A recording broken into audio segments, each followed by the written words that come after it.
Welcome to the last breakfast. Please enjoy the video. You begin by removing doors and hardware and labeling them so reassembly is painless. Once removed, set up outdoors or in a well-ventilated area and lay down drop cloths to protect surfaces. You test a small corner to confirm whether a solvent-based stripper or a caustic remover lifts the paint. This matters because chemistry and wood finish respond differently. Put on gloves and respirator before applying product and follow dwell times. Don't scrub immediately. Let the stripper soften the paint. Once paint has softened, you scrape with a flexible metal scraper and plastic picks for grooves. Use a brass brush to get raised details without damaging wood. After the first pass, you often need a second application. Recoat stubborn areas, wait the full dwell time, then remove remaining layers. Make sure to neutralize caustic products per instructions and wipe residues with the recommended solvent.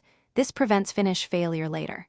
Finally, sand progressively with 120 to 220. Grit, you finish by doing a light 320 grit sanding to remove sanding marks, then wipe thoroughly with a tack cloth so dust won't show under new finish. Make a decision now. If you'll stain, use a wood conditioner first. If painting, apply a good oil or shellac-based primer. Reattach hardware using your labels and test each door's fit before final hanging. If you see blotchy spots or stubborn paint, spot strip, resand, or apply a gel stripper to those areas and repeat the prep steps.